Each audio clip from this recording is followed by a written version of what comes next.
Target classes में आपका स्वागत है। आज हम भारतीय अर्थव्यवस्था की प्रकृति एवं राष्ट्रीय आय से संबंधित महत्वपूर्ण प्रश्नों को जानेंगे, जो प्रतियोगिता परीक्षा की दृष्टि से बहुत ही महत्वपूर्ण है। आइए आगे चलते हैं। अर्थशास्त्र के जनक एडम स्मिथ को कहा जाता है, यानी अर्थशास्त्र के जनक किसे कहा जाता है? एडम स्मिथ को। भारत की अर्थव्यवस्था एक विकासशील अर्थव्यवस्था है, यानी भारत की अर्थव्यवस्था कैसी है? विकासशील अर्थव्यवस्था है। भारत का आर्थिक सर्वेक्षण जो दिया जाता है वो वित्त मंत्रालय द्वारा दिया जाता है, यानी भारत का आर्थिक सर्वेक्षण किसके द्वारा दिया जाता है? वित्त मंत्रालय द्वारा दिया जाता है। गांधीवादी अर्थव्यवस्था जो आधारित है वो ग्रामीण सहकारिता पर आधारित है, यानी गांधीवादी अर्थव्यवस्था किस पर आधारित है? ग्रामीण सहकारिता पर आधारित है। भारतीय अर्थव्यवस्था में उत्पादन में सर्वाधिक योगदान तृतीय क्षेत्र का रहा है, यानी भारतीय अर्थव्यवस्था में सर्वाधिक योगदान कौन सा क्षेत्र का होता है? तृतीय क्षेत्र के योगदान का, जो सेवा कर है। कुल श्रमिक का कुल कृषि में लगा हुआ जो भाग है वो 52% है। भारत में अधिकतर बेरोजगारी जो है वो संरचनात्मक है। भारत में जो बेरोजगारी है वो कैसी है? संरचनात्मक।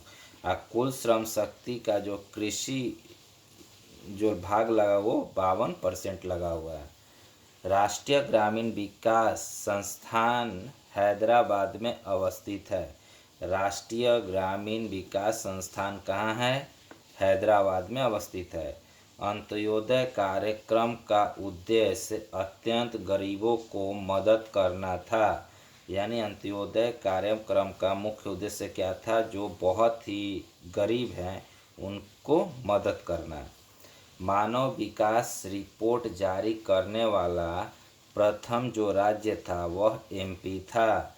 मानव विकास रिपोर्ट जारी करने वाला प्रथम राज्य कौन था? एमपी था। बंद अर्थव्यवस्था का अर्थ होता है आयात और निर्यात का बंद होना, यानी बंद अर्थव्यवस्था का क्या अर्थ होता है? आयात निर्यात कुछ नहीं होना।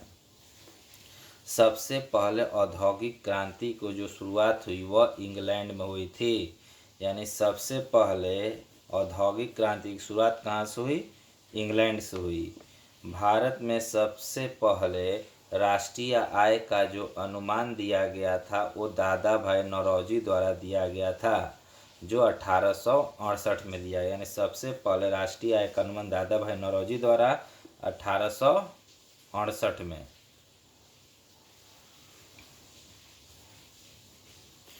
केंद्रीय सांख्यिकी संगठन की स्थापना 1951 में की गई, यानी केंद्रीय सांख्यिकी संगठन की स्थापना कब की गई? 1951 में की गई। राष्ट्रीय आय का प्रमुख स्रोत सेवा से है, यानी राष्ट्रीय आय का प्रमुख जो स्रोत है वो किससे है? सेवा से है।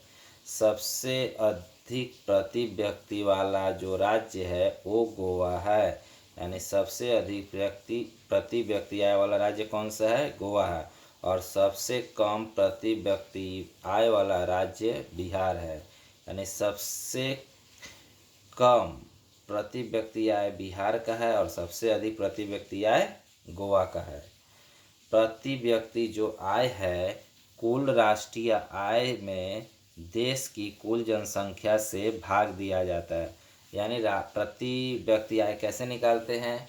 कुल राष्ट्रीय आय में देश की कुल जनसंख्या से भाग दे दिया जाता है, तो जो आता है वो कुल प्रति व्यक्ति आय होता है।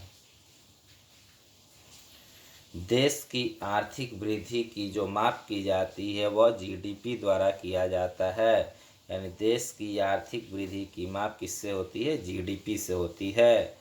भारतीय अर्थव्यवस्था के उदारीकरण के अग्रदूत डॉक्टर मनमोहन सिंह को कहा जाता है, यानी भारतीय अर्थव्यवस्था का उदारीकरण के अग्रदूत किसे कहा जाता है? डॉक्टर मनमोहन सिंह को। कृषि क्षेत्र में कुल श्रम शक्ति का 64% है। यानी कृषि में क्षेत्र में कुल श्रम शक्ति का कितना परसेंट है? 64% है।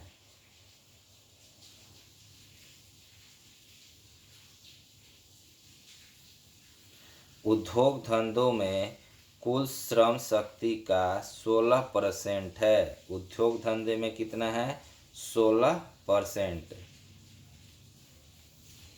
भारत के कृषि में मूलतः जो बेरोजगारी है वो अदृश्य है। यानी कृषि में कैसी बेरोजगारी है? अदृश्य, जो दिखाई नहीं देता। भारत की बेरोजगारी का एक गंभीर समस्या जो है वो शिक्षित बेरोजगारी है। यानी आज के युवा पढ़ लिख ले रहे हैं लेकिन रोजगार के तलाश में इधर उधर भटक रहे हैं। यानी भारत के सबसे बड़ी गंभीर की चिंता है बेरोजगारी का, जो शिक्षित बेरोजगारी है।